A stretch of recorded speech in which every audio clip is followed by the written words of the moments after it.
गीता 18 के श्लोक नंबर 62 में भगवान स्वयं कह रहे हैं कि अर्जुन उस परमेश्वर की शरण में जा जिसकी कृपा से परम शांति व शाश्वत स्थान अर्थात सतलोक को प्राप्त होगा। वो परमेश्वर कौन है, कहाँ है, कैसा है, जानने के लिए कृपया अवश्य सुनिए जगत गुरु तत्वदर्शी संत रामपाल जी महाराज के अमृत वचन। 17वें अध्याय का 23वां श्लोक है। अब अध्याय नंबर 17 पर आगे हम श्रीमद् भगवद गीता, ये 23वां श्लोक है। इसमें लिखा है कि ओम तत्सत इति निर्देश है, ब्रह्मण है, त्रिविध है, समर्थ है। अब इसमें ब्रह्मण शब्द है वही, और यहाँ इन्होंने इसका अर्थ सही कर दिया जहां विचलित ना हुए। ओम ओम तत् तत् सत सत, ये सांकेतिक है दोनों शब्द। ये सरपुरुष का ब्रह्म का जाप है, ये अक्षर पुरुष का है, और ये परम अक्षर पुरुष का है। ओम तत्सत ये साधना है। ऐसे ये 3 प्रकार का ब्रह्मण माने सच्चिदानंद घन ब्रह्म का नाम कहा है।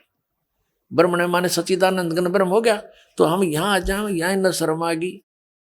सच्ची लिखते आना देख अध्याय नंबर 4 का और श्लोक नंबर 32 में ये फिर ब्रह्मण शब्द है, ब्रह्मण मुखे। यहाँ लिखा है इस प्रकार और भी बहुत तरह के यज्ञ, यज्ञ माने धार्मिक अनुष्ठान वेद की वाणी में, इन वेद की वाणी कर दी। यहाँ लिखना था सच्चिदानंद घन ब्रह्म की वाणी में, उस परमात्मा ने अपने मुख कमल से बोले उस वाणी में विस्तार से कहे गए हैं।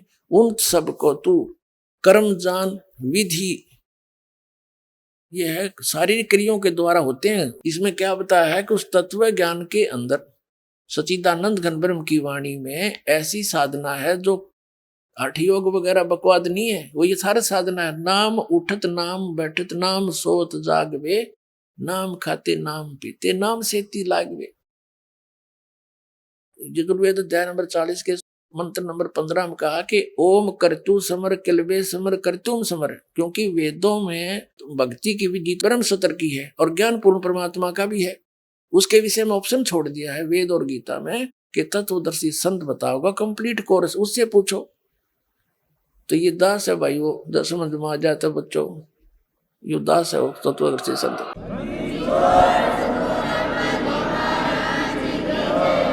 तो इसका अर्थ है कि वो जो सच्चिदानंद घन ब्रह्म ने जो ज्ञान स्वयं अपने मुख से बोल कर दिया है वो तत्व ज्ञान है। और उसमें ऐसी साधना है वो कर्मों से, शारीरिक कर्मों से काम करते करते पूरी होती है। वो उसमें कर्म सन्यासी होने की जरूरत नहीं, कर्म योगी से बात बनेगी। काम भी करो अपना घर का, नाम उठत नाम बैठत नाम सोत जागवे, नाम खाते नाम पीते नाम सेती लागवे। इसका अर्थ ये है। अब देखिएगा गीता अध्याय नंबर 4 का श्लोक नंबर 32 का हम ये पढ़ रहे हैं। इस प्रकार बहुत तरह के यज्ञ यानी धार्मिक अनुष्ठान सच्चिदानंद घन ब्रह्म पढ़ो इसको की वाणी में, परमेश्वर की वाणी में विस्तार से कहे गए हैं। उन सबको तू कर्म जान, शारीरिक क्रियाओं के द्वारा होने वाले जान एवं इस प्रकार तत्व से जानकर उनके अनुष्ठान के द्वारा कर्म बंधन से सर्वथा मुक्त हो जाएगा। हो गया। इससे सिद्ध गीता के अंदर वो ज्ञान नहीं है। इससे सिद्ध ये हो गया कि गीता के अंदर वो ज्ञान नहीं है। ये वो ज्ञान होता तो ये लिखने की जरूरत नहीं थी। 18 अध्याय बनाए, एक अध्याय और लिख देती है। उसके लिए ऑप्शन छोड़ दिया कि ये तत्व ज्ञान है, उसको तत्वदर्शी संतों से समझ। ये देख अध्याय नंबर 4 के और श्लोक नंबर अब 34 में आ गए हम। कहते हैं उस तत्व ज्ञान को तू तत्वदर्शी ज्ञानियों के पास जाकर समझ। उनको भली भांति दंडवत प्रणाम करने से, उनकी सेवा करने से, कपट छोड़कर सरलता पूर्वक प्रश्न करने से वे परमात्म तत्व को भली भांति जानने वाले तत्वदर्शी न है, तत्वदर्शी संत ज्ञानी महात्मा तुझको तत्व ज्ञान का उपदेश करेंगे। परमात्मा कहा करते गुरु बिन काहू न पाया ज्ञान, जो थो था भूस छड़े मूड किसान। गुरु बिन वेद पढ़े जो प्राणी, समझे न सार रहे अज्ञानी। ये आज तक सारे अज्ञानी थे, ऋषि महर्षि ब्रह्मा विष्णु महेश तक। इनको वेदों का भी ज्ञान नहीं, इसमें क्या लिखा है अटपट मारन लाग रहे थे। तो कबीर परमात्मा ने 600 वर्ष पहले बताया था। तो वो सच्चिदानंद घन ब्रह्म की वाणी का थोड़ा सा जो कबीर परमात्मा ने कबीर सागर में बताया है कि 12 पंथ काल चलावेगा। ये आत्मा तो सारी परमात्मा ही की है। जैसे गरीबदास जी को लेकर गए, उनसे ज्ञान दिया, उन्होंने ज्ञान लिख दिया, इनको कह दिया था बेटा भी नाम और सतनाम तो किसी ने बताइए ना। गरीबदास जी को परमात्मा ने क्योंकि ये तो साथ साथ रहते, पल पल में मिलते हैं, जो इनके प्यारी आत्मा है, उनसे कह दिया था कि तू एक परंपरा बना के जाना, उसको कह जाना आगे एक ही व्यक्ति उस नाम का जाप करे और उसको स्वयं ही ध्यान रखे और नेक्स्ट को अधिकारी बनाकर उसको दे के जा। तो आदरणीय गरीबदास साहिब जी को परमात्मा ने सार शब्द, सार नाम और सतनाम कंप्लीट दिया था। सार शब्द और सार नाम तो एक ही है, और सतनाम ये 2 अक्षर का, जिसमें एक ओम मंत्र है। और फिर वो शीतल दास जी हुए हैं, ब्राह्मणा गांव में उनका आश्रम है, हरियाणा के अंदर जिला दद्दर में, उनको दिया। उसके बाद वो केवल एक ही जो दास की परंपरा में, उन्हीं को एक एक को वो बताते हुए आए थे। और मेरे गुरुदेव के लाखों के संख्या में शिष्य थे, लाल कपड़े भी पहन रहे थे, वो घर छोड़ के त्यागी भी बन रहे थे, पर वो अधिकारी नहीं थे।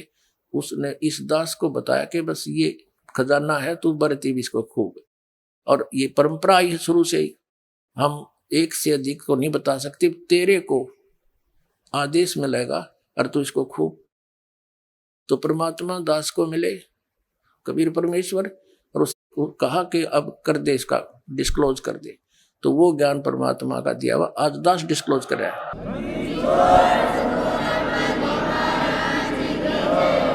गरीबदास साहिब जी को परमात्मा मिले और उनको ये तत्व ज्ञान दिया, वाणी दी। कबीर साहब की महिमा की वाणी गरीबदास जी ने कलम तोड़ लिख रखी है।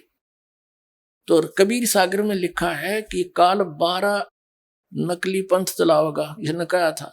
जैसे गरीबदास जी आए, जैसे चूड़ामणि जी थे, चूड़ामणि जी तो बहुत अच्छी आत्मा थी, लेकिन उन जो 5 नाम का आदेश आगे देने को दिया था धर्मदास के पुत्र को, उसने आगे देता रहा, लेकिन 6ठी पीढ़ी माँ का भ्रमित कर दिया किसी ने, उन्हीं की परंपरा में वो 5 नाम छुड़वा दिए और ही जो आरती सी करवा दिया, जो नाम अमर नाम पातल्य सब सिंधु नाम, इनको 5 नाम कहे हुए। तो ऐसे काल ने प्रत्येक संत के पंथ को बिगाड़ दिया। जैसे गरीबदास जी का पंथ है, गरीबदास जी तो परिपूर्ण थे, परमात्मा से परिचित थे, सारा लिख रखा सही प्रमाण, लेकिन गरीबदास पंथ में कोई भी इन नामों से परिचित नहीं। मेरे गुरुदेव के अतिरिक्त दास उसी गरीबदास पंथ से निकल कर आया, कख भी पता नहीं किसी ने। और कबीर साहब कहते हैं 12 पंथ हम ही को जावे, अस्त्र घर का मरब नहीं पावे। इनको ज्ञान नहीं, ज्ञान तो इस दास ने बताना था। कबीर साहब ने कहा कि 33 अरब ज्ञान हम बाख्या, मूल ज्ञान हमने गुप्त ही रखा।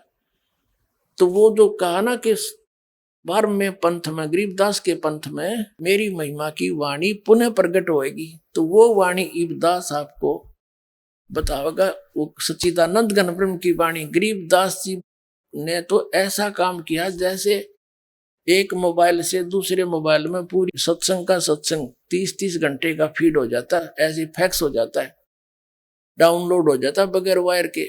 तो कबीर परमात्मा ने अध्यात्म ज्ञान गरीबदास जी में फीड कर दिया, और वही परमात्मा सच्चिदानंद घन ब्रह्म की वाणी गरीबदास ने बोली। कैसे? अब क्या बताया इनको? ये नकली पंथ संत ये बने फिरे हैं, सठ दर्शनी, ये गिरी पुरी नागा, इनके विषय में कैसे बताया है? एक अंग है, अध्याय है वैदे का अंग। वैदा माने यूजलेस, व्यर्थ, फजूल की नुकार। क्यों वैदा बोल रहा है तू, यानी व्यर्थ की बातें नहीं। तो क्या बताते हैं? सठ दर्शन सठ बेख कहावे, बहुविध धूंधू दौर मचावे, तीर्थ व्रत करें तर बीता, वेद पुराण पढ़त हैं गीता। कहते हैं ये 6 दर्शनी, 6 प्रकार के ये संत हैं, गिरी पुरी नागा सरस्वती, ये इस तरह के। कहते हैं 6 दर्शन 6 भेख कहावे, और बहुविध धूंधू धार मचावे। संस्कृत बोलेंगे तो डांटे नहीं डटे, माला पहन लें, कंठी पहन लें, तिलक लगा लें, दाढ़ी बढ़ा लें, घोटम घोट हो जाए, लाल कपड़े। कहते हूँ तो दिखा ये डूंडा ठारे हैं, बड़े भगत होंगे, या तपस्या करेंगे बैठ के कितने सलाह पे। और कहते हैं वेद पुराण पढ़ते हैं गीता। फिर क्या बताते हैं? 4 संप्रदा 52 द्वारे, जिन्हों नहीं निज नाम विचारे। माला घाल हुए हैं मुक्ता, सटदल उआ बाई बकदा। आय हाय, गरीबदास साहिब जी कहा करते कि तीर्थ व्रत करें तरबीता, तीर्थों पर जाते हैं हम जोड़ों मनाने के लिए। गीता में कहीं लिखा है कि तीर्थों पर जाओ और वहां ये, और कोई मंत्री हरे राम हरे कृष्ण जो तुम जाप करते हो, है कहीं गीता के अंदर या वेदों में है? वेद पुराण पढ़ते हैं गीता, तीर्थ व्रत करें तरबीता। 4 संप्रदा 52 द्वारे, जिन्हों नहीं निज नाम विचारे। इन्होंने निज नाम के ऊपर विचार नहीं किया, वास्तविक मंत्र से ये अपरिचित रहे। और माला गाल हुए हैं मुक्ता, सटदल उआ बाई बकदा। पैर का माला, कंठी टिक्की बिंदी लाकर, डाडी डूडी बढ़ा के गोटम गोट होके कहते हैं ऊपर तो तेनों दिखो भाई, ये तो कसूते बड़े महात्माएं पड़े होंगे। परमात्मा कहते हैं कंठी माला सुमरनी ये पैरे से क्या हो, ऊपर डूंडा साधकार अंतर रख्या खो। ऊपर तो महात्मा दिखा, अंदर कख भी नहीं तेरे पास, अपना जीवन बिगाड़े बैठा। बैरागी बैराग न जाने, बिन सतगुरु नहीं चोट निशाने। कहते हैं ये बैरागी ने बैराग का पता नहीं, घर छोड़ के धक्के खाते आंडा। बैरागता घर पर रह के करो, इन गंदी वस्तुओं से आस्था हटाओ। चोरी ठगी ये बकवाद जो है मिलावट ये छोड़ो। बीड़ी शराब मांस तम्बाकू परित्याग करो, चोरी जारी खत्म करो। ये है बैराग। और भगवान के अंदर आस्था होगी तो घर रहो चाहे बाहर हो, तो सुरती उसमें रहेगी आपकी। तो कहते हैं बैरागी बैराग न जाने, बिन सतगुरु नहीं चोट निशाने। सतगुरु के बिना निशाना पर चोट नहीं लग सकती। अपना आत्माओं, सीतानंद गण ब्रह्म की वाणी जो गरीबदास जी ने बताई है, इसमें कहा है तत्व भेद कोई ना कहे रे झूमकरा, ये पैसे ऊपर नाच सुनो रे झूमकरा। कोटों मध्य कोई नहीं रे झूमकरा, ये अरबों में कोई गर्क सुनो रे झूमकरा। इस ज्ञान के बताने वाला इन करोड़ संतों में तो मिला नहीं, अरबों में कोई एक मिलेगा गर्क। गर्क माने कंप्लीट इन ऑल रिस्पेक्ट। छोटी मोटी कथा थी, कबीर पंथी भी सुनाया करते। जैसे ये जम्मू के अंदर रांजड़ी वाला श्रीमद परमहंस के बारे में हमारे भक्त मुझे कहा करते कि जी एक जम्मू से आता है, उसका सत्संग आता है टीवी पर साधना पे, और वो नो की नो कथा सही आप जैसा ज्ञान देता है। जो टीज भाई ज्ञान तो थोड़ा बहुत दे सके, क्योंकि पढ़ पढ़ा के ही पता चला किसा ज्ञान दिया करता है। धोती धोती सी उसकी खकता न, मिलता जुलता ज्ञान तक कोई भी सुना दे पढ़ पढ़ा के, इससे नहीं बात बनती। क्या कहते हैं कि बिन सतगुरु नहीं चोट निशाने। तो कहते हैं कोटों मुद्दे कोई नहीं रह झूमकरा, अरबों में कोई गर्क सुनो रह झूमकरा। जैसे कोई एक नाम जपेगियो, जोधपुर में है एक रामलाल सिहाग नाम के संत बन रहे हैं। वो के नाम दे है किलियम कृष्ण किलियम। बताओ हो गया ज्ञान पूरा। यो एक गाड़ी का कार का एक पहिया निकाल लिया और उसने घसीटे जहां चला, हट जा गाड़ी आएगी। ये एक किलियम जाप से हो गया सारा कंप्लीट कोर्स। और कृष्ण नाम की तो है गीता में। और ये किलियम नाम कहाँ से लाई? परमात्मा ने आके बताइए सारे मंत्र। ये 7 मंत्र जो आपको प्रथम मंत्र दिए जाते हैं, ये कंप्लीट कोर्स है। और फिर दो अक्षर का सतनाम वो अलग है। तो यहाँ क्या बताते हैं, अरबों में कोई गर्क सुनो रहे झूमकरा। अब संत किसे कहे हैं? मार्गदर्शक। एक गांव में 5,000 आदमी होंगे, 10,000 परिवार होंगे ना किसी गांव में, तो उसमें 5,000 गुरु पाएंगे। 5,000 क्यों? छोटे बालक बूढ़ो कर बूढ़े वो तो अलग हो जाते हैं। जैसे एक लड़की का, एक माई का बालक रोया था, पड़ोसन आ गई, वो कहने लगी एक क्यों रोए तेरा लड़का? वह कहने लगी चाची पता नहीं क्या हो गया, बहुत देर से रोए। वह कहेगी बारली का बोल दे, इसका बारली का हो रहा है, बारली माता का। वह 100 रुपया आवाज रह देगी। दूसरी आओगी नो भीतरली का और बोल दे। तीसरी आओगी नो थारा श्याम जी का दर्द दे।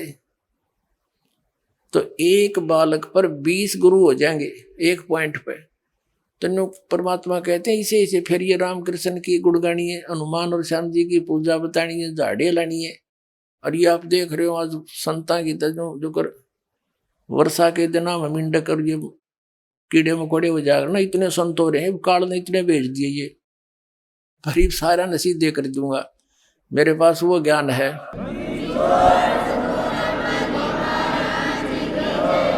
कबीर साहब ने कहा था और ज्ञान सब ज्ञानड़ी और कबीर ज्ञान सो ज्ञान, और जैसे घोड़ा तोब का करता चला मैदान, ये सबका मैदान हो जाएगा। तो इस प्रकार गरीबदास साहिब ने कहा कि अरबों में कोई गर्क सुनो रह जो मकरा, और यहाँ वही लिखा है कि बैरागी बैराग ना जाने और बिन सतगुरु नहीं चोट निशाने, सही यथार्थ ज्ञान सतगुरु बिना नहीं दिया जा सकता है। यह हुआ भाई बक्के। फिर कहते हैं माला घाल हुए हैं मुक्ता, सटदल हुआ बाई बकदा, 12 बाट बिटम बिलोरी, सट दर्शन में भक्ति ठगौरी, यो भी बैदा है बैदे से भेद अलैदा, यो भी बैदा है व्यर्थ है, बैदा माने यूजलेस। सन्यासी 10 नाम कहावे, शिव शिव करे न सन से जावे, निर्वाणी निकंठ निसारा, भूल गए हैं वो ब्रह्म द्वारा, जंगम जैनी फोकट फैनी, नाम न चीन्या गुरु गुणहीना, नगन निराशा तनकू त्रासा, और पशु प्राणी स्वान समानी। कोई नंगे अंडे हैं, क्योंकि ये तो पशु कुत्ते भी अंडे नंगे, क्या इन्हें भगवान मिल जाएगा, शरीर ने त्रास देने लग रहे, यानी यथार्थ ज्ञान बिना नुंडले ढोरे हैं, ये वेदा ये भी व्यर्थ है। वेद पुराणी कथा कहानी, पढ़ पढ़ भूले अर्थ न खुले, ओए होए। कहते वेद पुराण इनको पढ़ कर इनके अर्थ तो समझ में आए नहीं, खुले नहीं, और इनकी और कुछ कहानी बुना बुना कर बकवाद गढ़ रखी समाज में। वेद पुराणी कथा कहानी, पढ़ पढ़ भूले अर्थ न खुले, यो भी बैदा है बैदे से भेद अलैदा। फिर क्या बताते हैं, सन्यासी बैरागी से बड़े, ये तन पर छार लगाए हैं, छार माने राख को, और 500 नार 2500 लड़के ये धूंधार मचावे हैं, यो भी बैदा है बैदे से भेद अलैदा, यो भी बैदा, बैदा क्यों जाण्या, सबने सतगुरु बैठे न्यू जाण्या। गरीबदास जी से पूछा कि आप सब ने बताओ यो भी गलत यो भी गलत ये भी गलत, तो आपने कैसे पता लग गया? तो गरीबदास जी फैसला कर रहे हमने सतगुरु मिल गए न्यू जाण्या, क्योंकि परमात्मा सतगुरु का रूप धारण करके आते हैं, वो परमात्मा स्वयं थे कबीर साहब, और सतगुरु भी और परमात्मा भी वो आप ही है, सच्चा ज्ञान देने आते हैं। क्या कहते हैं, बैरागी सन्यासी से बड़े तन पर छार लगावे हैं, और 500 नार 2500 लड़के धूंधार मचावे हैं। क्या बताते हैं कि घर छोड़ गया, जैसे गरीबदास जी ने लिखा है, एक नारी त्याग दीनी 5 नारी गैल बे, पाया न द्वारा मुक्ति का सुखदेव करीबो सैल बे। एक औरत को ये बेचारे प्रेरित होकर ज्ञान से पुण्यात्मा घर त्याग कर चले जाते हैं, किस लिए कि घर क्यों छोड़ा, कि उन्होंने अपनी पत्नी को त्यागा। किस लिए त्यागा, क्योंकि घर त्यागना कोई हंसी खेल नहीं, लेकिन परमात्मा की महिमा के सामने ये सारा संसार का सुख यूजलेस दिखता है। तो उस बूढ़ी आत्मा ने प्रेरित होकर घर त्याग दिया, जंगल में जा बैठा। अब किस लिए गया वो जंगल में वन में? इसलिए गया कि घर पे उसकी पत्नी बाधक थी, उसमें उसकी आस्था बनी रही थी और वो भक्ति नहीं कर सका था। उसने अपने जुगाड़ में सोचा। ये परमात्मा कहते हैं, एक नारी त्याग दीनी और 5 नारी गैल बे। गैल माने विद, साथ है। कौन कौन सी? काम, क्रोध, मोह, लोभ, अहंकार। ये नारी को आपने इसलिए छोड़ा, ये भक्ति बाधक थी। अरे ये है सबसे ज्यादा भक्ति बाधक है। तो इन 5 नारियां ने तो गेले फिर हर एक नारी छोड़कर जंगल में दा धूना लाया। What is use? बिना ज्ञान के डले नो डोरे थे हम। परमात्मा कहते हैं फिर वहां जाकर बैठ गया। कबीर साहब कहते हैं, कबीर ये मन के मारे बन गए और बन तज बस्ती माँ, कह कबीर के करूं। यो मन तो माने ना। एक व्यक्ति ऐसे प्रेरित हुआ, दो बच्चे थे छोटे छोटे, एक 3 वर्ष का, एक 1 वर्ष का। प्रेरणा होगी, घर छोड़कर चला गया, साधु बन गया, फकीर, किसी संत का फंस गया। परमात्मा के पाने की विधि संत बताते हैं, सबको पता है। वो फंस गया ऐसे नकली नाथ के, उसने पाट दिए कान, बना दिया बाबा, बड़ी बड़ी ढाडी लटा रखा दी। 12 वर्ष हो गए, फिर उसको कहा कि ले बेटा तू कुछ भिक्षा मांग ले। 12 वर्ष के बाद वो भिक्षा मांगने गया, भिक्षा देने आई उसको एक बहन, उसका छोटा सा बालक, एक तरह तो गोदी में ले रही, एक उसका दामन पकड़ के, कमीज पकड़ के साथ साथ आ रहा है, एक हाथ में वह भिक्षा ले रही है और उसको डाल रही है। उसका वह अपनी पत्नी घर याद आ गया उस 12 वर्ष के बाद। उसने सोचा तू भी छोटे छोटे बालक छोड़ के आया था, और इस एकली औरत क्यों कर पाले भाई, इसका पति ना होता। उसको प्रेरणा फिर बढ़ गई, क्यों ज्ञान तो था नहीं, वो के डले डोल रखा थे। वो तो ये क्या करा करें, बाहर जो संत है ना, ये क्या करेंगे, इन्हें भांग पावेंगे, इन्हें पता है जो समागी फिर बात जाएगा, तो उन्हें मूर्ख बना के रखे, सुल्फा प्याए जाएंगे, वो लाए सुंठ पड़ा रहे उड़े। तो ऐसे उस दिन उसका उतर रहा होगा थोड़ा बहुत, वो याद आएगी इसके। उसने सोची मेरी पत्नी ने बालक कैसे पाले होंगे, तो उसके मन में जो काल प्रेरणा मन की इनो आ गई कि एक बार देख के तो आना चाहिए, वो मर गया एक जीव है। तो वो चला एक बार अपने घर की तरफ, फिर मन में आई, अरे छोटे ने वो ली जाली, फिर 10 कदम इधर चला, फिर ने सोची रे देख कांड में की हरज है, यानी 6 बजे इधर चला, 6 बजे इधर। आखिर में जोड़ी फेंक के उसने यही फैसला किया कि एक बार खेतों में देख आऊंगा मैं। खेत थे उनके, किसान था, कि वहां पता लग जाएगा, खेतों में काम कर रहे होंगे तो जीव है ना तो मर गए। आवा था अपने खेत की तरफ, वहां उसकी पत्नी और उसका छोटा भाई देवर, उसकी पत्नी का देवर यानी उस बाबा जी का भाई छोटा, वो खेतों में अपने अपने खेतों में काम कर रहे थे, बंटवारा कर रखा था। अब उसके देवर ने कहा उसकी अपनी भाभी ताई कि मेरा भाई आवे है। वह कहने लगी तू मजाक मत करा, अगर सारी अंत नहीं आई अच्छी बात लगे, मेरा क्यों याद दिवावे तू। उन्होंने बोला साची कहूं देखो वहां लग रहा। वह बोली ना ये तो बाबा जी है। वो बोला चाल तो लगे उससे कैसी, और हमारे खेता का नहीं बाबा के कामान का वो पाओगा। वह बोली रहने दे। वो कहने लगा देख तू मेरा थोड़ा सा, वो बोली आ भी गया तो फिर जाएगा, न बोला राखता मैं दूंगा इसने, पर मेरा थोड़ा सा साथ दे दे तू। वो बोली क्या करूं, अगर मैं इस तुम्हारे खेत में है इस अपने दोनों का सादला मेड थी डोड़ा, और उसके 2 फुट 3 फुट अंदर बाबा जी वाले खेत में एक शीशम थी अच्छी मोटी भारा। ने बोला मैं इसने कवाड़ियत काटूंगा, और तू शोर मचा दिए, अगर आज मेरा पति होता तू कैसे काट लेता तू मेरी इस शीशम ने। आज मेरा धनी नहीं है ना, तो हर जगह अपनी जबरदस्ती करता है। वो बोली ठीक से। अब वो खेत में आली ले जाता, साथ में छोटा कवाड़िया हफ्ते के शीशम कट्टे थी, वो उसका लाग गया मारने। वह लग गई शोर मचाने कि क्यों काटे हमारी शीशम ने। वो नो कहा मेरे खेत में है, वन बोली झूठ बोला, देख 4 फुट मेरे खेत में है।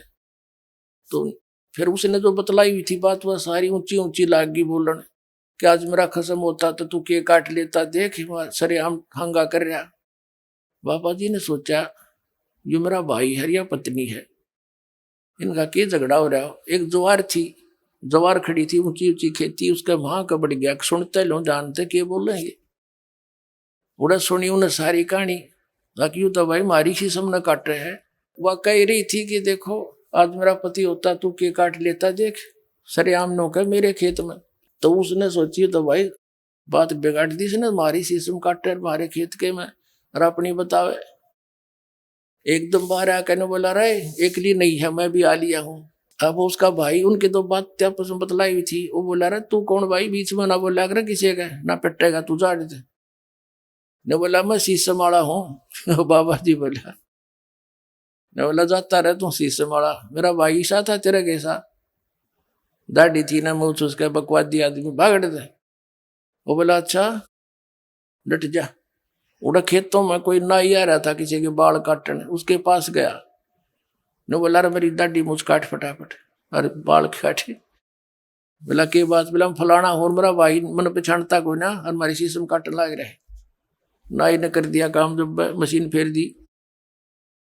आके ने बोला देख ओए हूँ, ने बोला आइए रे मेरा भाई, सीने का लगा लिया छोटे भाई ने बोला संभाल तेरी शीशम ने, हमने पकड़ा दिया अड़ भाई ने, हो गया बाबा जी जैसे थे। अब कबीर साहब कहते हैं मन के मारे बन गए और बन तज बस्ती माँ, कह कबीर के करूँ यो मन तय माने ना, मन मानना भगवान के ज्ञान तय। अब यू बकवाद करके दिखाइए यो मन, ऐसा ज्ञान दे देंगे कहीं रहियो वहां भगवान साथ साथ चलेगा। अब क्या बताते हैं, एक नारी त्याग दीनी पांच नारी गैल वे, वह मोह ममता नो की नो नारी गेल अंडे थी, वह खींच लाई उल्टी है उसने। तो परमात्मा कहते हैं इनको तू यहीं घर पर रह के त्याग, आत्मा जब इस चीज ने मान लेगी तो फिर कितने रहे तू, ये संसार के बारे में इस ज्ञान से पता लग जाएगा।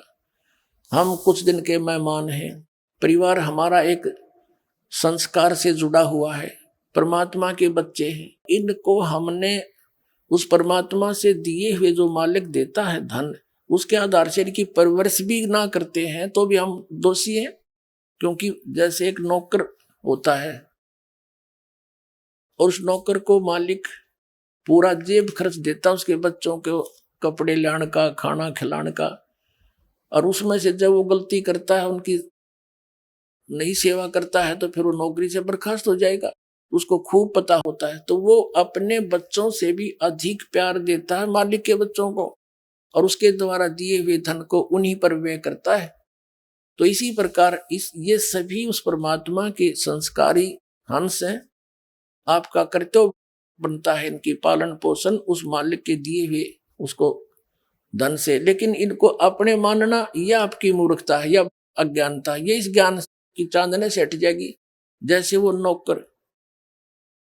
नौकरानी उन बच्चों को इतना प्यार करती है अपनों के लगभग अपने जैसा ही, और जब उसको वहां से नौकरी छूट जाती है फिर झांकती भी ना उसकी तरफ, उसको पहले पता था मेरे नहीं है लेकिन मालिक के तो है, उनसे भी प्यार रखना है। ऐसे भाव बनेगा आपका एक दिन, ये सत्कर मान लियो, इस ज्ञान से बनेगा। और भक्ति की शक्ति आपके इस मन की बकवादों को सथिर कर देगी ना, नो की नो बात है। तो फिर डगमग होने की जरूरत है ना पड़े। बकवाद, चोरी, दारी, ठगी और रिश्वतखोरी किस लिए करेंगे? कर्म फोड़ना है। जो परमात्मा हमें देगा हमारे संस्कार में, और उससे भी अधिक देगा, भगवान मिल गया। हम 2 नंबर का काम करके पैसा इकट्ठा करेंगे, वो पैसा नहीं रहेगा आपका, और वो पाप नो के नो रह जाएंगे। ये बहुत लंबी कथाएं हैं, और जो दास आपको बताना चाहा था कि ये इस प्रकार उस परमात्मा की भक्ति से, ज्ञान से, और इस तत्व ज्ञान के अंदर ये सारा निर्णायक ज्ञान है। इससे आपको उस परमात्मा के पाने में घर बैठे ही सुविधा रहेगी। जैसे कबीर साहब कहते हैं कि डंब करें डूंगर चढ़े अंतर जीनी झूल, और जग जाने यो बंदगी करे यो बोवे सूल बबूल। जैसे एक ऊंचे से टीले पे बैठा कर बाबा जी हमने देखे कई जगह जहां सब ने दिखे, धूना ला लिया, चमटा गाड़ दिया, नो बैठा, तो आम आदमी प्रभावित होता, आत्मा तो देखती है कि वो भगत है। माथा टेकेंगे, उड़ा चढ़ावा शुरू हो जाएगा, उड़ा उसका आश्रम बन जाएगा। परमात्मा कहते हैं ये साधना है। कहते हैं डंब करें, पाखंड करें, डूंगर चढ़े, ऊंचे पे बैठेंगे, और अंतर जीनी झूल, अंदर न्योकी नो 5 नारी तैयार बैठी, और जग जाना यू बंदगी करे, भक्ति करे, यू बोवे सूल बबूल। कबीर साहब कहते हैं घर छोड़कर चले गए, फलाहार करते हैं, नगरी में भी नहीं आते, आदमियों को देखकर भागकर गुफाओं में बढ़ जाते हैं। ऐसे साधु और भोली श्रद्धालु ने सोचा भाई महात्माएं पड़ा है, वो तो आदमियों के दर्शन भी ना करता।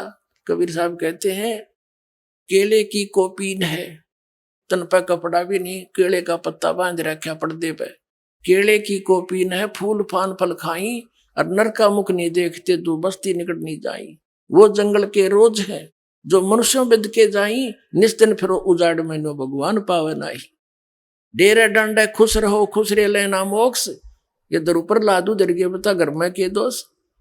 जिन धरु और प्रहलाद को तुम पार मानते हो ये घर में रहे, इनका ब्याह हुआ, बालक बच्चे थे, फिर सत साधना करो जो जिस सतर की उनने करी और वो घर में करी, उनको तुम मोक्ष मानते हो। और जो साधना हम बताएंगे, डेरे डंडे खुश रहो। यदि घर छोड़ कर जानते हैं या केवल बाल ब्रह्मचारी रहने से भगवान मिले तो जड़ा सब तो पहले मिले। तो दुराचार बुरा बताया भगवान ने, कहते हैं डेरे डंडे खुश रहो, ये खुश रह लेना मोक्ष। थारे तो प्रहलाद भी पार हो गए, फिर गृहस्थी में के दोष। तो इस प्रकार परमात्मा ने जो साधना बताई पुण्यात्माओं, ये सत्य है और शास्त्र अनुकूल है, इसको ग्रहण करो, अपना कल्याण करवाओ। बोलो सतगुरुदेव।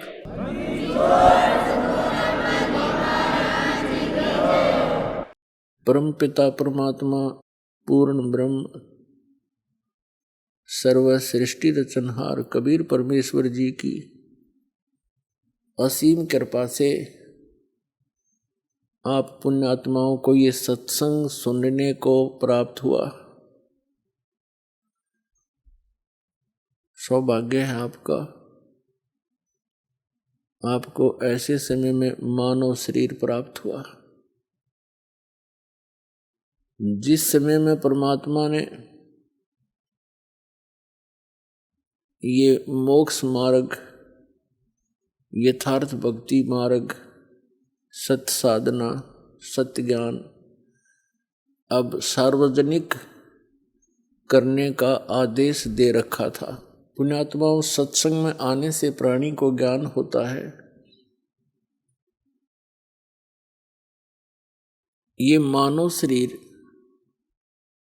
अन्य प्राणियों की तुलना में कितना भिन्न है, इसमें हमें कितनी सुविधाएं प्राप्त हैं, इसका कारण क्या है? वही आत्मा पहले मानव शरीर में थे, अब वो चले गए पशु और पक्षियों की योनियों में। वो क्यों चले गए और क्या हम नहीं चले जाएंगे? तो यदि हम भी उन योनियों को प्राप्त करेंगे तो कितना कष्ट आप जी को होगा। अब तो आप मानव शरीर प्राप्त हैं, सब सुविधाएं उपलब्ध हैं, जिस कारण से आपके कभी भी मन में ये बात नहीं आती कि जो प्राणी कुत्ते और गधे, बैल, भैंस, कीड़े मकोड़ों की योनियों में कष्ट उठा रहे हैं, ये क्यों इतना दुखी है? हमने एक साधारण सी सामान्य सी सोच बना रखी है कि ये तो कुत्ते गधे सूअर तो ऐसे ही दुख पाया ही करते हैं, और हम आगे चल पड़ते हैं, अपने विचारधारा को कहीं और ही सेट कर लेते हैं। ये सब अभाव किस कारण से है? ये सब सोच, ये हम इधर ध्यान नहीं देते। इसका कारण क्या है? इसका कारण है कि हमें सत्संग नहीं मिला, और सत्संग मिलता है सतगुरु से, और सतगुरु का अभाव हमारे लिए बहुत बड़ा हानिकारक रहा अभी तक। जब तक आप जी को सत्संग प्राप्त नहीं होगा,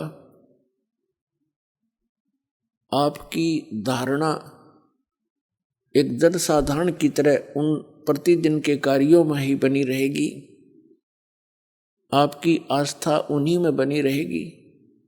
जैसा कि हमें तत्व ज्ञान होने से पूर्व हमारा जो दिनचर्या थी, जो हमारा उद्देश्य था, टारगेट था, वो क्या था?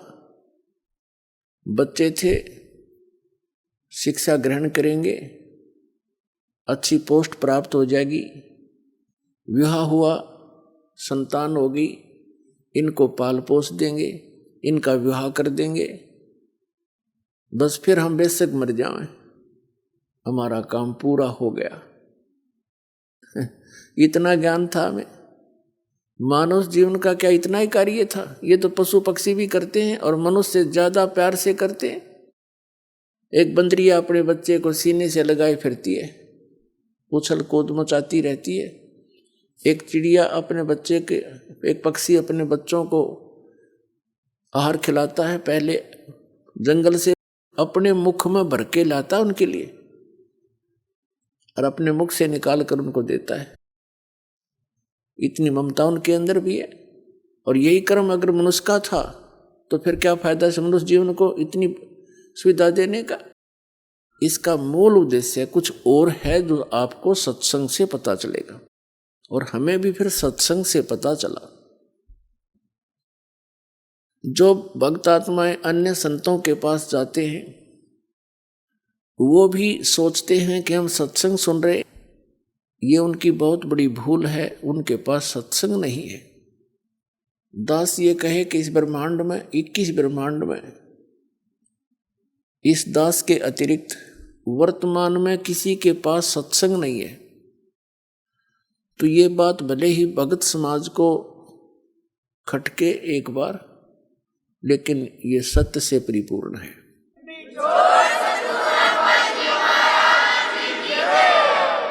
और धीरे धीरे इसकी सार्थकता, इसकी सत्यता आपके पास पहुंचेगी। फिर आप इस दास के इन वचनों को सुनकर आंखों से आंसू बहाया करोगे कि सचमुच वो ज्ञान था, उनको कह कह का पता नहीं, लाखों लोगों को भ्रमित किए बैठे हैं वो लोग। अब सत्संग है या असत्संग है, इसका ज्ञान कहाँ से होगा? उसके लिए परमात्मा ने स्वयं आकर के ज्ञान दिया है। कबीर भगवान ने, कबीर परमेश्वर जी ने, उस समय वो परमात्मा स्वयं सतगुरु रूप में आए थे, लेकिन वो परमात्मा भी थे। वो आते ही इस लोक में इस उद्देश्य से हैं कि मैं अपने बच्चों को, अपनी आत्माओं को अपनी जानकारी स्वयं बताऊं, सत्य सत्य बताऊं, सच्ची साधना इनको बताऊं, और ये इस साधना इस विधि से करके, इस प्रकार मर्यादा में रह करके ये यहाँ काल के जाल से निकलकर सतलोक आ जावे।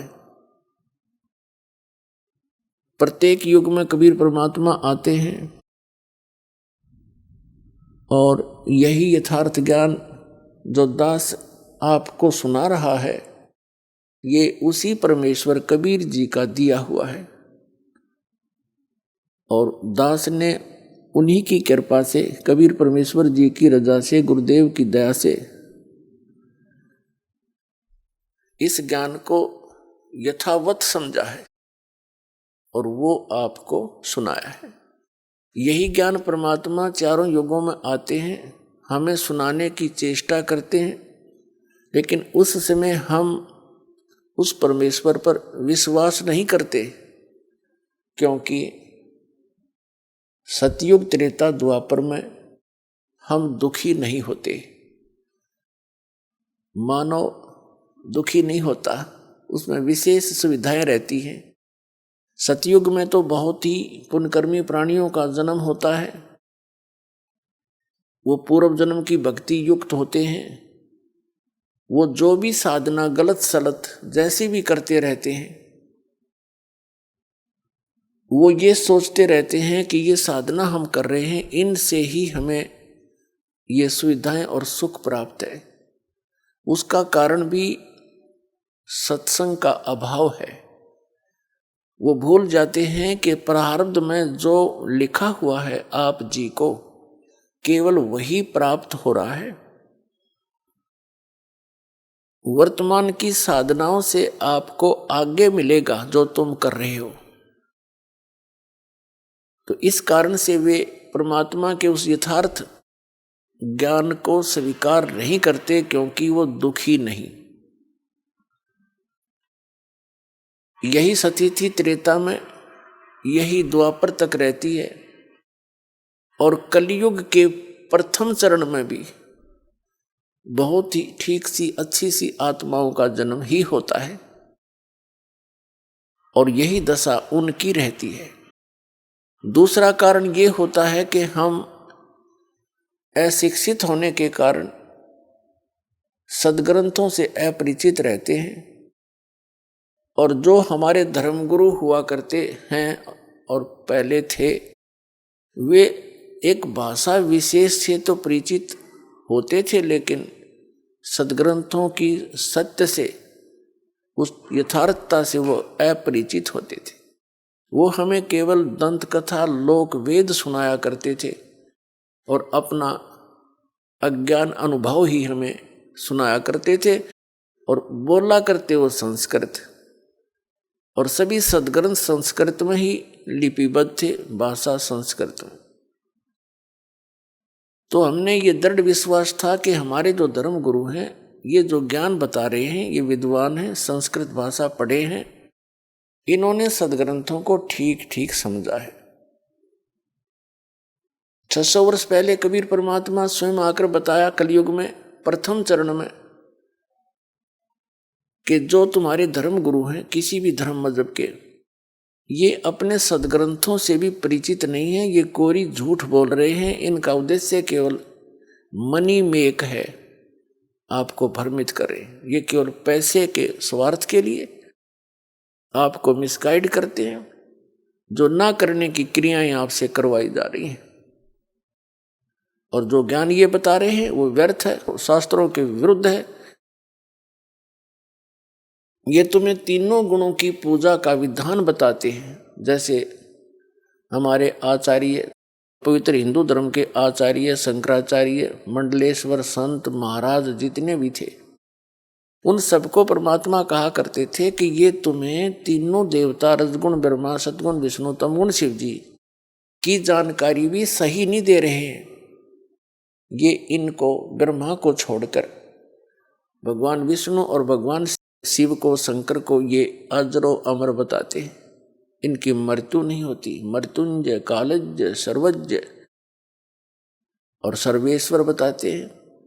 ये झूठ बोलते हैं, और इन तीनों गुणों की पूजा गलत है। कबीर परमात्मा, कबीर जी कहा करते थे, परमेश्वर जी, तीन देव की जो करते भक्ति, उनकी कदे ना होवे मुक्ति। गुण तीनों की भक्ति में ये भूल पड़ो संसारे। कहें कबीर निज नाम बिना कैसे उतरो पार। तो उस समय परमात्मा जो ये ज्ञान कहा करते थे कि इन तीनों देवताओं की भक्ति से, श्री ब्रह्मा, श्री विष्णु, श्री शिव जी की साधना से आप जी की गति नहीं हो सकती, आपका मोक्ष नहीं हो सकता। और जो नाम तुम्हें ये देते हैं, हरे राम हरे कृष्ण, राधे राधे श्याम राधे सीताराम, ओम नमः शिवाय, ओम भगवते वासुदेव नमः। आइए अब हम उन श्रद्धालुओं के अनुभव जानते हैं जो जगत गुरु तत्वदर्शी संत रामपाल जी महाराज जी से दीक्षा प्राप्त कर चुके हैं तथा उनके द्वारा बताए गए भक्ति मार्ग पर चल रहे हैं। सर नमस्कार। नमस्कार सर। क्या नाम है आपका? गणेश यादव नाम है मेरा। गणेश यादव जी, कहाँ से आए हैं आप? तालुका फलटन, डिस्ट्रिक्ट सातारा, महाराष्ट्र से आया हूँ सर। संत रामपाल जी महाराज से नाम दीक्षा लेने से पहले आप क्या भक्ति साधनाएं करते थे? सर, जो घर में देवालय था उसकी पूजा करना, साथ में ज़्यादातर मैं गणेश जी, साईं बाबा और शंकर जी की साधना करता था सर उसमें ज़्यादातर गणेश जी का जो हमारे यहाँ पर 10 दिन का महाराष्ट्र में बहुत बड़ा त्यौहार होता है, उसमें पूरा पूजा करना, उसमें आरती वगैरह करना, उसमें बहुत ज़्यादा इंटरेस्ट था। संकष्टी चतुर्थी होती है सर, उसमें 1 महीने का जो 1 दिन का उपवास होता है वो पूरा मैं निरंकार उपवास पकड़ता था सर। उसके बाद सर थोड़ा मेरा घर में आर्थिक परिस्थिति ख़राब थी, जो पिताजी ने लोन लिया था उसकी वजह से मुझे आर्थिक परिस्थिति की बहुत ज़्यादा परेशान था। तो मैं चाहता था कि मुझे लाभ मिले, लेकिन उससे लाभ नहीं मिल रहा था। फिर मुझे किसी ने बताया कि सर हनुमान जी बड़े हैं और उनसी भक्ति करने से लाभ मिलेगा, वो संकट मोचन भी है। तो फिर मैं हनुमान जी की भक्ति करने लगा सर, और बहुत ज़्यादा हनुमान जी की भी भक्ति करने के बाद भी मुझे लाभ नहीं मिला था। सर, आप जो भक्ति साधनाएं कर रहे थे, आप उन भक्ति साधनाओं के करने से क्या लाभ चाहते थे? सर, जैसा कि हमारे घर में रहने के लिए ठीक से घर नहीं था, 2 कमरे थे, उसमें से एक कमरा थोड़ा ऊंचा और दूसरा नीचे था। तो जब बारिश गिरती थी उस समय, जैसा रात को बारिश हो गई तो सुबह उस कमरे में पूरा पानी ही था। तो कभी कभी तो मैं उस कमरे में खड़ा रह के, पानी में खड़ा रह के चाय पिया, नाश्ता किया, ऐसी हालत थी। तो मुझे दुख होता था कि इस पृथ्वी पर भगवान है या नहीं, क्योंकि मैं इतनी ज़्यादा भक्ति करता था, पूरे मन लगा के भक्ति करता था, फिर भी वो लाभ नहीं मिल रहा था सर। सर, आपकी जो आर्थिक स्थिति थी वो बेहद कमज़ोर थी, आपको बेहद तकलीफ़ों का सामना करना पड़ रहा था। इसके बाद आपको संत रामपाल जी महाराज के बारे में कैसे पता चला? सर, उसके बाद मैं आर्मी में भर्ती हुआ। तो आर्मी में भर्ती होने के बाद भी जो कर्जा था तो वो चक्रवाढ़ ब्याज का था, ब्याज के ऊपर ब्याज लगता था, जिसके कारण मेरा पूरा सैलरी उसमें चला जाता था। फिर भी मुझे वो आर्थिक लाभ से जूझना पड़ रहा था सर। उसके बाद मैं वहाँ पर जो हमारे आर्मी में मंदिर रहता है उसमें पुजारी थे, उनके पास गया और मैं उनको बोला कि मुझे आर्थिक लाभ चाहिए और मुझे भक्ति बताओ कौन सी करनी चाहिए, कि सबसे बड़े देवता कौन है। तो उन्होंने बताया कि सबसे बड़े देवता तो शंकर जी है। तो मैं उनको बोला कि हनुमान जी तो सबसे बड़े, वो संकट मोचन भी है, मैं उनकी भक्ति करता हूँ। वो बोले कि नहीं, हनुमान जी तो शंकर जी क्या अवतार है, आप शंकर जी की पूजा करो, लाभ मिलेगा। वैसे ही मैं 1 साल तक भक्ति करता रहा, लेकिन लाभ नहीं मिला। फिर दोबारा उनके पास गया कि मुझे वैसी राहत नहीं मिली। तो वो बोले कि आप शिव महापुराण पढ़ो, उससे लाभ मिलेगा। तो सर, मैं शिव महापुराण पढ़ने लगा, मतलब समय निकाल के इधर उधर से, जैसा दोपहर को 1-1.5 घंटे का जवानों को टाइम था खाना खाने का, आराम करने का, तो उसमें मैं सर 5-10 मिनट में खाना निपटा के तुरंत मैं भागते हुए जाता था मंदिर में, शिव महापुराण लेता था, पढ़ता था। और मेरे को ऐसा लग रहा था कि कहीं ना कहीं मुझे वो लाभ मिले भक्ति करने से, और मेरे संकट का और मेरे आर्थिक परिस्थिति का निवारा हो जाए। लेकिन सर, उससे ज़्यादा मेरे को और शारीरिक तकलीफ हो गई। जैसा कि मैं आर्मी में बॉक्सर था सर, और बॉक्सिंग चैंपियन में 2 गोल्ड 2 सिल्वर लिए थे। लेकिन बाद में खेलते समय मैं गिर गया, जिससे मेरी डिस्क स्लिप हो गई सर, और जिससे मुझे बहुत ज़्यादा तकलीफ होने लगी। मतलब दिन निकलना भी मुश्किल हो गया। नहीं, मैं ना किसी को बता पा रहा था ठीक से, और ना वो तकलीफ सहन कर पा रहा था। तो ये मुझे शारीरिक भी पीड़ाएँ बढ़ती गई सर, और मैं कई हताश होते रह गया ये भक्ति से। तो जब मैं मेरे बिस्तर के साइड में छोटा सा देवालय भी रखता था, तो पूजा करता था। सुबह हनुमान चालीसा पढ़ना, शाम को पढ़ना, गणेश जी की मूर्ति रखता था, शंकर जी की मूर्ति रखता था। और ये सारा देख कर है ना, मेरे साथ वाले एक हवलदार विश्वास सत्रे करके है, उन्होंने संत रामपाल जी महाराज जी से नाम दीक्षा ली हुई थी। तो उन्होंने देखकर बोला कि ये आप जो भक्ति कर रहे, इससे कोई लाभ नहीं मिलेगा, ये देवता पूर्ण नहीं है, पूर्ण परमेश्वर तो कबीर साहिब है, और इस पृथ्वी पर पूर्ण संत रामपाल जी महाराज है। तो मैं सर उनके ऊपर गुस्सा हो गया, क्योंकि महाराष्ट्र तो संतों की भूमि है। यहाँ पर बड़े बड़े संत जैसे संत ज्ञानेश्वर महाराज, संत एकनाथ महाराज, संत तुकाराम महाराज ये होके गए हैं, और आप बोल रहे कि संत रामपाल जी महाराज पृथ्वी पर बड़े। तो मैं उनके ऊपर गुस्सा हो गया, और ऐसा नहीं, और मेरे को वो बात समझ में नहीं आई। तो उन्होंने बोला कि आप एक पुस्तक ज्ञान गंगा है, ये पढ़ लो, इससे आपको सब बात समझ में आई। सर, वो पुस्तक तो ले ली मैंने, लेकिन वो पुस्तक पढ़ने का मन नहीं हुआ, और उनकी तरफ देख के थोड़ा सा मैं गुस्सा हो गया था। तो थोड़ी एक 8-10 दिन में उनको 2 महीने की छुट्टी मिली। तो वो छुट्टी जाते समय उन्होंने मुझे अपना मेमोरी कार्ड दिया। साथ में उन्होंने देखा कि पुस्तक पढ़ी नहीं, उनको कुछ समझ में नहीं आया। तो उन्होंने सर फेसबुक के ऊपर, यूट्यूब के ऊपर संत रामपाल जी महाराज के सत्संग करके सुन लो, आपको समझ में आया, ऐसा मुझे समझा के एक मेमोरी कार्ड भी दिया, और फिर वो चले गए छुट्टी। तो सर, जैसा ही मैं बहुत दिन से भगवान की तलाश में था, ये आर्थिक परिस्थिति से परेशान था, शारीरिक परिस्थिति से परेशान था। तो मैं वो सत्संग सुनने के बाद मुझे समझ में आया कि संत रामपाल जी महाराज जी ने बताया कि ब्रह्मा विष्णु महेश ये भी नाशवान है, और इनके हाथ में कुछ किसी का कर्म का कम करना या ज़्यादा करना नहीं है। सर देखिए, बड़ी हैरान करने वाली बात है कि जिन देवताओं की पूजा आदि अनादि काल से होती आ रही है, जिनको हमने हमेशा से ही अविनाशी माना है, उन देवताओं को आप ये कैसे कह सकते हैं कि उनकी जन्म मृत्यु होती है? सर यूट्यूब के ऊपर मैंने देखा संत रामपाल जी महाराज जी ने श्रीमद् देवी भागवत पढ़ा के दिखाया और 123 पे लिखा था कि तीनों देव जो है वो जन्म मृत्यु में है और वो किसी का भी कर्म कम ज़्यादा नहीं कर सकते। सर ये सब बातें जब मैंने संत रामपाल जी महाराज जी के सत्संग से सुनी तो मैं एकदम से शॉक हो गया, क्योंकि अभी तक जो मैं भक्ति कर रहा था वो भक्ति बिल्कुल शास्त्र विरुद्ध थी और अभी शास्त्र अनुकूल भक्ति संत रामपाल जी महाराज बता रहे थे।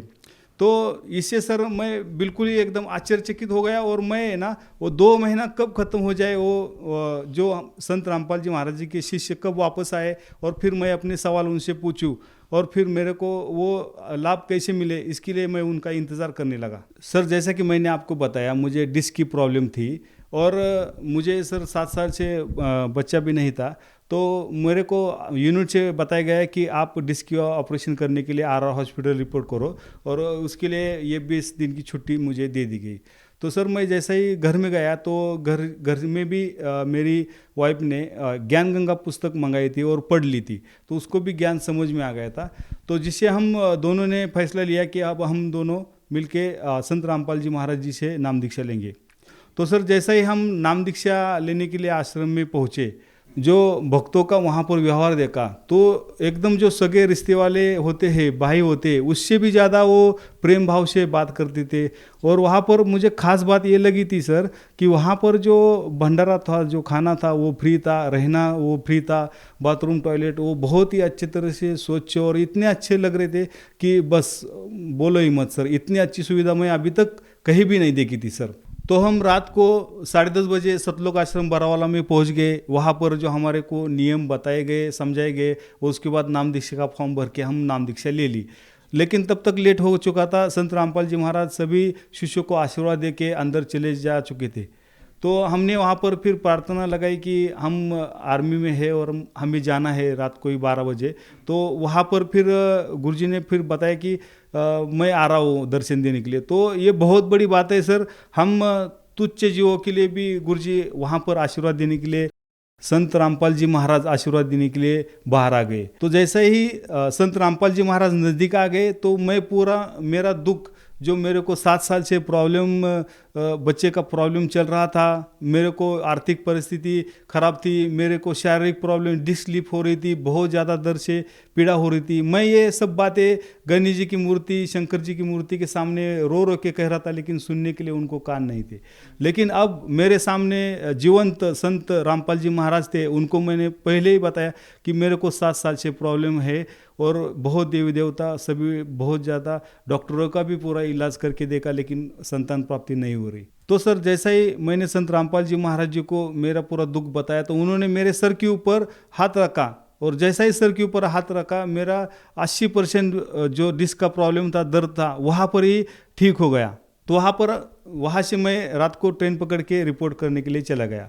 अब वहाँ पर मेरा जो डिस्क का प्रॉब्लम था वो तो मेरा ठीक ही हो गया था। और तो सर जैसा ही मैंने संत रामपाल जी महाराज जी को मेरा पूरा दुख बताया तो उन्होंने मेरे सर के ऊपर हाथ रखा और जैसा ही सर के ऊपर हाथ रखा, मेरा 80% जो डिस्क का प्रॉब्लम था, दर्द था, वहाँ पर ही ठीक हो गया। दिल्ली में हमने रिपोर्ट किया तो दूसरे दिन डॉक्टरों को जब मिलने के लिए गए तो वहाँ पर जो हमारे पुराने डॉक्टरों के पूरे रिपोर्ट उन्होंने मांगे, देखे। तो उन्होंने बोला कि जब वाइफ को प्रॉब्लम आ जाए तो दूसरे दिन वाला जो एक टेस्ट है वो करना बाकी है, फिर उसके बाद हम IVF का ऑपरेशन शुरू करेंगे। तो सर हम इंतज़ार करने लगे। जो 2 तारीख थी और 2 जनवरी को वाइफ को प्रॉब्लम आना चाहिए था, तो प्रॉब्लम आया नहीं। तो वाइफ ने बोला कि प्रॉब्लम आया नहीं, ऐसा कभी नहीं हुआ, पहले 2 दिन 3 दिन पहले ही पीरियड आना चाहिए, वो आया नहीं। तो फिर मैं बोला ऐसा नहीं, हम वो इंतज़ार करेंगे। सर हमने और 2 दिन इंतज़ार किया और 4 जनवरी को वाइफ ने बोला कि एक काम करते हैं, हम प्रेगा न्यूज़ पे चेक करते हैं। तो सर प्रेगा न्यूज़ पर चेक करने के लिए जब मैं प्रेगा न्यूज़ लेके आया तो प्रेगा न्यूज़ में पॉजिटिव रिपोर्ट आया। तो फिर एक से तसल्ली नहीं हुई, मैं दोबारा मेडिकल में गया, दूसरी प्रेगा न्यूज़ लेके आया और उससे चेक किया तो रिपोर्ट पॉजिटिव आया। तो सर हम 2 घंटा बेंच पे वे के रो रहे थे। हमें इस बात की खुशी हो गई थी कि जो आम जनता संत रामपाल जी महाराज जी को साधारण संत समझ रहे थे, उनके आशीर्वाद भर से मेरे जो डिस्क की प्रॉब्लम थी 80% दूर हो गई थी। और जो 7 साल से हमने डॉक्टरों का इलाज किया, लाखों रुपए खर्च किए, सब झाड़ फूक वालों को दिखाया गया, जिससे भी नहीं रह रहा था, वो बच्चा सिर्फ आशीर्वाद मार्ग से रह गया था। और इसलिए हम 2 घंटा रो रो के बैठ के संत रामपाल जी महाराज का धन्यवाद कर गए थे। और इस पृथ्वी पर भगवान आए, इसकी हमें बहुत ज़्यादा खुशी हो गई थी सर। अक्सर हम संत उसे मानते हैं जिसने बड़ी बड़ी जटाएं रख रखी हैं, मालाएं पहन रखी हैं, भगवा कपड़े पहन रखे हैं। आप इस बारे में क्या कहना चाहेंगे कि एक संत की पहचान एक आम साधारण व्यक्ति को किस तरह से करनी चाहिए? सर, जटा पहनने से, माला पहनने से कोई संत नहीं होता। संत तो उसकी ज्ञान से होती है सर। जैसा कि कबीर साहब बोलते हैं, जाति ना पूछो संत की, पूछ लीजिए ज्ञान। आप एक बार संत रामपाल जी महाराज जी का ज्ञान तो सुनो। शास्त्र अनुकूल भक्ति करने से ही लाभ होते हैं। अभी तक जो हम भक्ति कर रहे हैं वो शास्त्र विरुद्ध है। अगर शास्त्र अनुकूल सद्भक्ति नियमों में रह के करेंगे तो हमारे को जरूर लाभ मिलेगा। ये हमें लाभ मिला है, हमने पूरा एक्सपीरियंस किया है। वो जो लाभ है वो बहुत ज़्यादा है और उसके लिए हम तड़प रहे थे, वो लाभ मिले हैं सर। संत रामपाल जी महाराज से नाम दीक्षा लेने के बाद आपको और क्या लाभ मिले? सर, ये बात 2013 की है और बिल्कुल 10वें महीने बाद हमें बेटा मिला और आज वो 7 साल का हो चुका है सर। जैसे कि मैंने आपको बताया, आर्थिक स्थिति बहुत ख़राब थी। डॉक्टरों के लिए, झाड़ फूक के लिए बहुत खर्चा होता था। आर्मी में रहते हुए भी मेरे ऊपर जो कर्जा था, वो कर्जा चक्रवाढ़ ब्याज होने के कारण वो ठीक से मैं पे भी नहीं कर पा रहा था। तो जैसे ही संत रामपाल जी महाराज जी के से नाम दीक्षा लेने के बाद अब वो पूरा कर्जा भी चुकता हो गया। और संत रामपाल जी महाराज जी की दया से अभी मेरे 2 मकान है और 2 प्लॉट है, एक 4 व्हीलर है। और संत रामपाल जी महाराज जी की दया से जब मैं पहले शुरू में सर मैं रोड पे खड़ा होके मेरी वाइफ को लेके 1.5 साल का बच्चा लेके खड़ा होके रोड पे कपड़े बेच रहा था सर। तो उसके बाद संत रामपाल जी महाराज जी की इतनी दया होगी सर, अभी मेरा कपड़े का इतना बड़ा शॉप बन गया है कि मेरे फलटन तालुका में अभी नंबर 1 पर कबीर साहब गारमेंट शॉप है सर। और संत रामपाल जी महाराज जी की दया से अभी नज़दीक ही लोनन सिटी है, वहाँ पर भी और एक कपड़े का शॉप खोल दिया है सर। ये सब सुख सर संत रामपाल जी महाराज जी के आशीर्वाद मात्र से, संत रामपाल जी महाराज जी से नाम दीक्षा लेने के बाद ही मिले हैं सर। सर, जो भी भक्त समाज आपको सुन रहा है, संत रामपाल जी महाराज के बारे में उन्हें क्या संदेश देना चाहेंगे? सर, मैं तो ढोल बजा के, ढोल के डंकी के साथ ये कहना चाहता हूँ कि इस पृथ्वी पर भगवान आए। जैसा कि शास्त्र विरुद्ध साधना करके मुझे कोई लाभ नहीं मिल रहा था, और जैसा ही मैंने संत रामपाल जी महाराज जी से सद्भक्ति ली, उन्होंने दिए हुए मंत्र जपने लगा, तो मेरे जीवन में बिल्कुल टर्निंग पॉइंट आ गया और मेरा जीवन निहाल कर दिया। बिल्कुल उन्होंने सुख से समृद्ध कर दिया। इसलिए मैं भगत समाज को यही संदेश देना चाहता हूँ कि उनका ज्ञान सुनो। यूट्यूब पे, फेसबुक पे संत रामपाल जी महाराज जी के सत्संग सुनो, उनकी किताब ज्ञान गंगा जीने की राह पढ़ो, जिससे आपको सद्भक्ति क्या है, शास्त्र अनुकूल साधना क्या है, ये समझ में आए और अपने जीवन का कल्याण कराए। जो श्रद्धालु संत रामपाल जी महाराज जी से नाम दीक्षा लेना चाहते हैं, उनसे जुड़ना चाहते हैं, तो इसके लिए क्या व्यवस्था की गई है? सर, जैसा कि आपके सामने मोबाइल नंबर डिस्प्ले हो रहे हैं, उस मोबाइल नंबर से आप कांटेक्ट करके अपने ज़िले के नामदान स्थल का पता कर सकते हैं और वहाँ से नाम दीक्षा लेके अपने जीवन का कल्याण करा सकते हैं। बहुत बहुत धन्यवाद सत साहेब।